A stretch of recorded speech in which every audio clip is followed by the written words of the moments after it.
ನಮಸ್ಕಾರ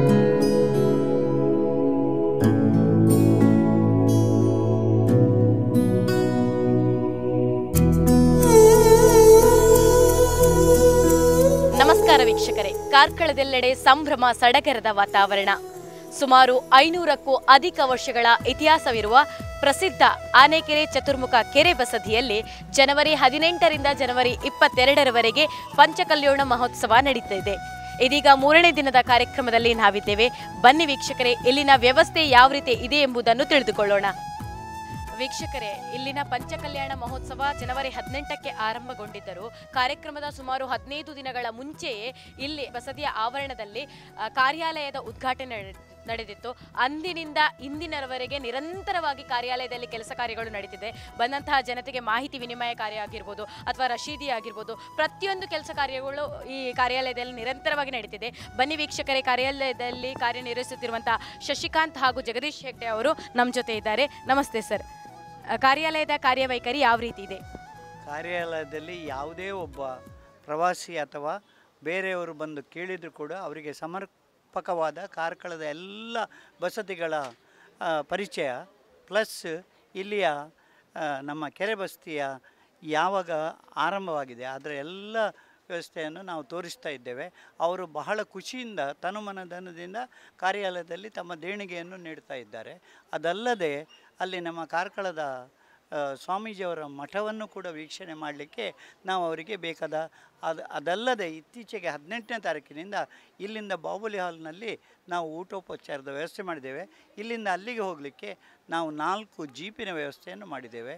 ಯಾವುದೇ ಆಗಲಿ, ಅದಲ್ಲದೆ ಸ್ಕೌಟ್ ಗೈಡ್ ಸಂಸ್ಥೆಯ ಮಕ್ಕಳು ಕೂಡ ತಮ್ಮ ಸೇವೆಯನ್ನು ಇಲ್ಲಿ ಸಾರ್ವಜನಿಕ ಉಪಯೋಗಕ್ಕಾಗಿ ಅವರಿಂದ ನಮ್ಮ ಸೇವೆ ಏನು ಬೇಕು ಅಂತೇಳಿ ಕೇಳಿಕೊಂಡು ಮಾಡ್ತಾ ಇದ್ದಾರೆ. ಅಂದರೆ ಈ ಒಂದು ಕಾರ್ಯಕ್ರಮಕ್ಕೆ ಸಂಬಂಧಪಟ್ಟಂಥ ಪ್ರತಿಯೊಂದು ವಿಷಯವೂ ಈ ಕಾರ್ಯಾಲಯ ದೊರೆಯುತ್ತದೆ. ಇದು ಬಿಟ್ಟರು ಬೇರೆ ಎಲ್ಲಾದರೂ ಮಾಹಿತಿ ಕೇಂದ್ರ, ಮಾಹಿತಿ ಕೌಂಟ್ರ್ ಏನಾದರೂ ಇದೆಯಾ ಸರ್?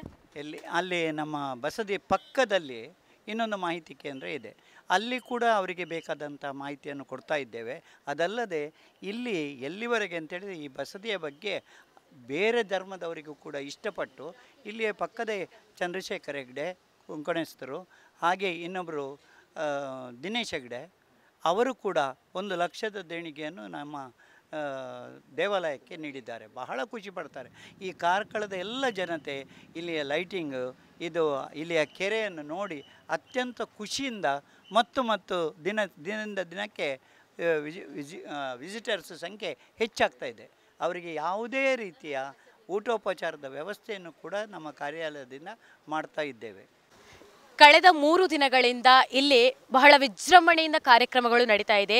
ಪ್ರತಿದಿನವೂ ದಿನದಿಂದ ದಿನಕ್ಕೆ ಇಲ್ಲಿಗೆ ಆಗಮಿಸುವಂತಹ ಭಕ್ತರಾಗಿರ್ಬೋದು, ಪ್ರವಾಸಿಗರಾಗಿರ್ಬೋದು, ಸಾರ್ವಜನಿಕರಾಗಿರ್ಬೋದು ಸಂಖ್ಯೆ ಹೆಚ್ಚಾಗುತ್ತಲೇ ಇದೆ. ನಿನ್ನೆ ಸುಮಾರು 5,000 ಜನ ಭೇಟಿ ನೀಡಿದ್ದಾರೆ ಅನ್ನುವಂತಹ ಮಾಹಿತಿ ಕೂಡ ದೊರೆತಿದೆ.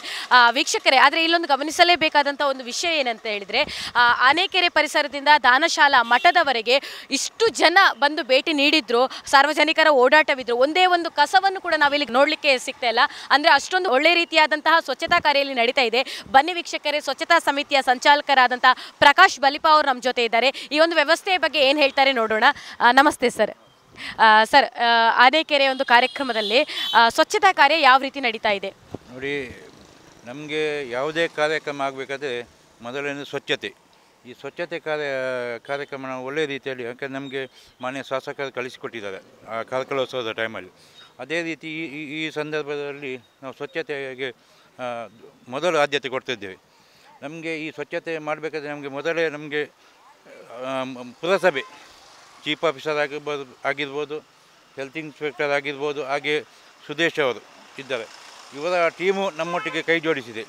ಹಾಗೆ ನಾನು ಮೊದಲನೇದಾಗಿ ಪುರಸಭೆಗೆ ಅಭಿನಂದನೆ ತಿಳಿಸಿದ್ದೇನೆ. ಆನೆಕೆರೆಯಿಂದ ದಾನಶಾಲೆವರೆಗೆ ಒಂದೇ ಒಂದು ಕಸ ಬೀಳದಾಗೆ ನೈಟ್ 12 ಗಂಟೆಗೆ ಸ್ವಚ್ಛತೆ ಕಾರ್ಯಕ್ರಮ ಮಾಡ್ತೇವೆ. ಬೆಳಿಗ್ಗೆ 10 ಗಂಟೆಗೆ ಕ್ಲಿಯರ್, ಒಂದೇ ಒಂದು ಕಸ ಇಲ್ಲದಾಗೆ ಅದನ್ನು ಪಾಲಿಸ್ತಿದ್ದೇವೆ. ಯಾಕೆಂದರೆ ಸ್ವಚ್ಛತೆ ಇದ್ದರೆ ಎಲ್ಲಿ ಕೂಡ ಜನ ಓಡಾಡ್ಬೋದು. ನಾವು ಸ್ವರ್ಣ ಕಾರ್ಕಳ ಸ್ವಚ್ಛ ಕಾರ್ಕಳ ನಮ್ಮ ಶಾಸಕರು ಹೇಳಿಕೊಟ್ಟಿದ್ದಾರೆ, ಅದನ್ನು ಪಾಲಿಸ್ತಿದ್ದೇವೆ ನಾವು. ಸರ್, ತಮ್ಮ ಸಮಿತಿಯಲ್ಲಿ ಎಷ್ಟು ಮಂದಿ ಇದ್ದೀರಿ? ಸುಮಾರು 20 ಜನ ಇದ್ದೇವೆ ನಾವು. ಅಂದರೆ ಪುರಸಭೆ ಟೀಮ್ನವರು ಅಥವಾ ನಮ್ಮ ಟೀಮಿನವರು ಒಳ್ಳೆ ರೀತಿಯಲ್ಲಿ ಸ್ಪಂದನೆ ಕೊಡ್ತಾ ಇದ್ದಾರೆ. ಯಾವುದೇ ರೀತಿಯ ತೊಂದರೆ ಆಗದಾಗೆ, ಜನಗಳಿಗೆ ಸಮಸ್ಯೆ ಆಗದಾಗೆ ಕ್ಲೀನ್ ಮಾಡ್ತಿದ್ದಾರೆ. ಓಕೆ ಸರ್, ಪುರಸಭೆ ಆಡಳಿತ ವ್ಯವಸ್ಥೆ ಅಂಡರಲ್ಲಿ ಬಂದರೆ ಬೇರೆ ಯಾವುದಾದ್ರೂ ಸಂಘ ಸಂಸ್ಥೆಗಳು ನಿಮ್ಮ ಈ ಕಾರ್ಯದಲ್ಲಿ ಜೊತೆಗೂಡಿದೆಯಾ? ನಮ್ಮ ಹುಡುಗರಲ್ಲಿದ್ದಾರೆ, ಅಂದರೆ ನೋಡ್ಕೊಳ್ತಿದ್ದಾರೆ ಎಲ್ಲ. ನಾವು ಕೂಡ ಅವರೊಟ್ಟಿಗೆ ಕೈ ಜೋಡಿಸಿದ್ದೇವೆ. ಸಂಜೆ ನೈಟ್ 11 ಗಂಟೆಯಿಂದ 12 ಗಂಟೆ ತನಕ ನಾವು ಕೂಡ ಕ್ಲೀನ್ ಮಾಡ್ತೇವೆ. ಮತ್ತು ಪ್ರತಿಯೊಂದು ಅಂಗಡಿಯ ತಂದು ಸೂಚನೆ ಕೊಟ್ಟಿದ್ದೇವೆ, ನೀವು ಹೋಗುವ ಮೊದಲು ನಿಮ್ಮ ಅಂಗಡಿ ಎದುರುಗಡೆ ಇದ್ದ ಕಸವನ್ನು ಹೆಕ್ಕಬೇಕು ಅಂತ. ಅದು ಅವರು ಸೂಚನೆ ಪಾಲಿಸ್ತಿದ್ದಾರೆ. ಬೆಳಿಗ್ಗೆ ಆಗುವ ನಮ್ಮ ಪುರಸಭೆ ಟೀಮ್ ಬರ್ತದೆ, ಅವರು ಕ್ಲೀನ್ ಮಾಡ್ತಿದ್ದಾರೆ. Okay sir, thank you.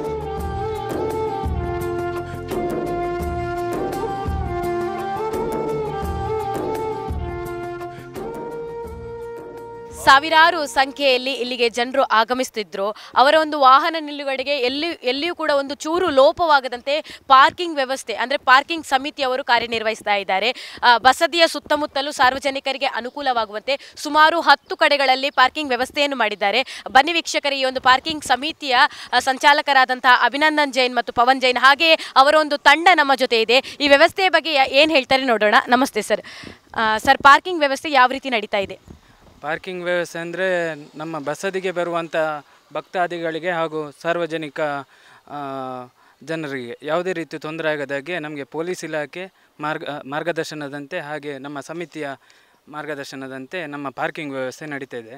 ನಮ್ಮಲ್ಲಿ ವಾಲಂಟಿಯರ್ ಆಗಿ ಸುಮಾರು 12ರಿಂದ 20 ಮಂದಿ ನಮ್ಮ ಒಂದು ಬಸದಿಯ ಕಾರ್ಯಕರ್ತರಾಗಿ ಕೆಲಸ ಮಾಡ್ತಿದ್ದಾರೆ. ಅದೇ ರೀತಿ ವಾಲಂಟಿಯರ್ ಆಗಿ ಒಂದು 20 ಮಂದಿ ಇದ್ದಾರೆ. ಸೆಕ್ಯೂರಿಟಿ ಪರ್ಪಸಲ್ಲಿ ಒಂದು 4 ಮಂದಿಯನ್ನು ಬಳಸ್ಕೊಂಡಿದ್ದೇವೆ. ಅದೇ ರೀತಿ ನಮಗೆ ಪೆರ್ವಾಜೆ ಹಾಗೂ ಭುವನೇಂದ್ರ ಮತ್ತು ಜ್ಞಾನಸುಧಾ ಕಾಲೇಜ್ ಇಲ್ಲಿಂದ ನಮಗೆ ವಾಲಂಟಿಯರನ್ನು ಕೂಡ ಕಳಿಸಿದ್ದಾರೆ. ಓಕೆ ಸರ್, ಸುಮಾರು 10 ಕಡೆ ಇದೆ. ಯಾವ ಭಾಗದಲ್ಲಿ ಹೆಚ್ಚಿನ ಒಂದು ವಾಹನ ನಿಲುಗಡೆ ಆಗ್ತಾ ಇದೆ?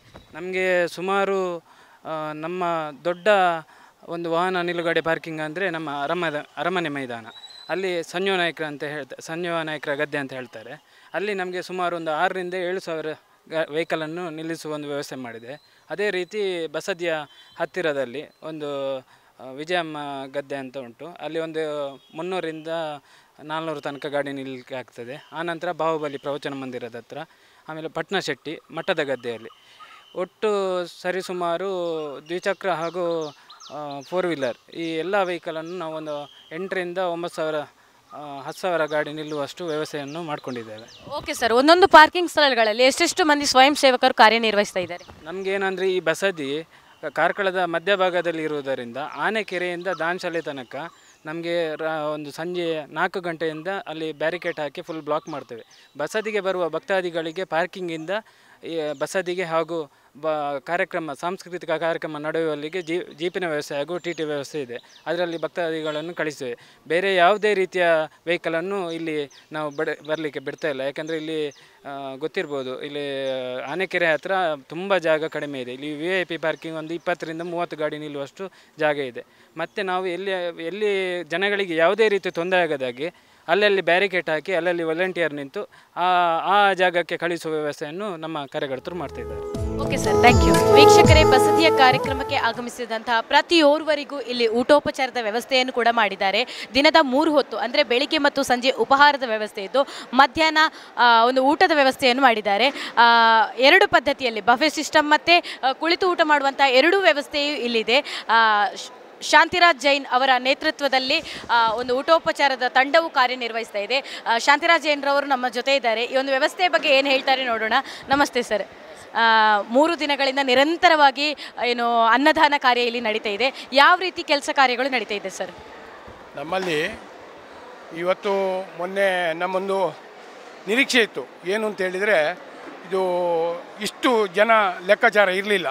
ಯಾಕೆಂತ ಹೇಳಿದರೆ, ಇಡೀ ನಮ್ಮ ದಕ್ಷಿಣ ಕನ್ನಡ ಉಡುಪಿ ಜಿಲ್ಲೆಯಲ್ಲಿ ಅಥವಾ ಕರ್ನಾಟಕದಲ್ಲಿ ಪಂಚಕಲ್ಯಾಣ ಅಂತ ಹೇಳಿದರೆ ಇಷ್ಟು ಜನ ಸೇರಿ ಇಷ್ಟು ತನಕ ಆದ್ದು ನನಗೆ ಗೊತ್ತಿಲ್ಲ. ಯಾಕೆ ಅಂತ ಹೇಳಿದರೆ, ಈ ಪಂಚಕಲ್ಯಾಣದಲ್ಲಿ ಹೆಚ್ಚಿಗೆಯಾಗಿ ಶ್ರಾವಕರು ಸೇರಿ ಅಥವಾ ಇದು ಸ್ವಲ್ಪ ನಮ್ಮ ಅದರ್ಸ್ ಸಾರ್ವಜನಿಕರು ಸೇರಿ ಮಾಡುವಂಥದ್ದಿತ್ತು. ಆದರೆ ನಮ್ಮ ಕಾರ್ಕಳದಲ್ಲಿ ಏನಾಯಿತು ಅಂತ ಹೇಳಿದರೆ, ಸಾಧಾರಣ ಒಂದು ಮಸ್ತಕಾಭಿಷೇಕ ಟೈಪಲ್ಲಿ ಇದು ವ್ಯವಸ್ಥೆ ಆಗ್ತಾಯಿದೆ. ನಾವು ಪ್ರಥಮ ದಿವಸ ನಮ್ಮೊಂದು ಲೆಕ್ಕಾಚಾರ ಇತ್ತು, 2,000, 3,000, 5,000 ಇಂಥದ್ದೆಲ್ಲ ಲೆಕ್ಕಾಚಾರ ಇತ್ತು. ಅದು ಲೆಕ್ಕಾಚಾರ ಎಲ್ಲ ಊಟದ ವ್ಯವಸ್ಥೆಯಲ್ಲಿ ತಪ್ಪಿತ್ತು. ಮತ್ತೊಂದೇನಂತ ಹೇಳಿದರೆ, ದಿವಸದಿಂದ ದಿವಸಕ್ಕೆ ನಾವು ಏನು ಮಾಡ್ತಾ ಇದ್ದೇವೆ ಅಂತ ಹೇಳಿದರೆ, ಐಟಮಲ್ಲಿ ಭಾಳ ಜಾಸ್ತಿ ಇಲ್ಲ, ಆದರೆ ಬೇಕಾದ ವ್ಯವಸ್ಥೆ ಇದೆ. ಇವತ್ತು ನನಗೆ ಮೊನ್ನೆ 18ನೇ ತಾರೀಕಿಗೆ ಸ್ಟಾರ್ಟ್ ಆಗುವಾಗ ಸ್ವಲ್ಪ ನಾವು ಲೆಕ್ಕಾಚಾರ ಹಾಕಿ ತಪ್ಪಿತ್ತು. ಮರುದಿವಸಕ್ಕೆ ಸ್ವಲ್ಪ ರೆಡಿ ಆದ್ವಿ. ಮರುದಿವಸ ಆಗುವಾಗ ಮತ್ತೆ ಸ್ವಲ್ಪ ಲೆಕ್ಕ ತಪ್ಪಿತ್ತು. ಈಗ ಇವತ್ತು ಮತ್ತು ನಾಳೆ ನಾವು ಪೂರ್ವವಾಗಿ ಭಾಳ ಎಷ್ಟು ಜನ ಬಂದರೂ ಬಡಿಸುವ ವ್ಯವಸ್ಥೆ ಮತ್ತು ಬಫೆ ಕೌಂಟ್ರು ಮತ್ತು ಬಫೆ ಕೌಂಟ್ರಿಗೆ 2-3 ಮಾಡಿದ್ದೇವೆ. ಈಗ ನಾಳೆಗೆ ಅಲ್ಲಿ ಹೊರಗೆ ಸಹ ಶಾಮಿಯಾನ ಹಾಕಿ ಜನ ಎಷ್ಟು ಬಂದರೂ ಬಡಿಸುವಂಥ ವ್ಯವಸ್ಥೆ ಮಾಡ್ತೇವೆ. ಮತ್ತೊಂದಂತ ಏನು ಹೇಳಿದರೆ ಇವತ್ತು ಮತ್ತು ನಾಳೆ, ಇವತ್ತು ಈಗ ಮಧ್ಯಾಹ್ನದೊಂದು ಊಟದ ವ್ಯವಸ್ಥೆ 7,000 ಜನಕ್ಕೆ ವ್ಯವಸ್ಥೆ ಮಾಡಿದ್ದೇವೆ. ಸಂಜೆಗೆ 9,000 ಜನಕ್ಕೆ ವ್ಯವಸ್ಥೆ ಮಾಡ್ತೇವೆ. ಮತ್ತು ನಾಳೆ 9ರಿಂದ 10,000 ಜನ ಸಂಜೆಗೆ, ಮಧ್ಯಾಹ್ನ ಒಂದು 7,000 ಜನ, ಹಾಗೆಯೇ ಬೆಳಿಗ್ಗೆ 1,000, 1,200, 1,500 ಜನಕ್ಕೆ ಊಟದ ವ್ಯವಸ್ಥೆ ಇದೆ.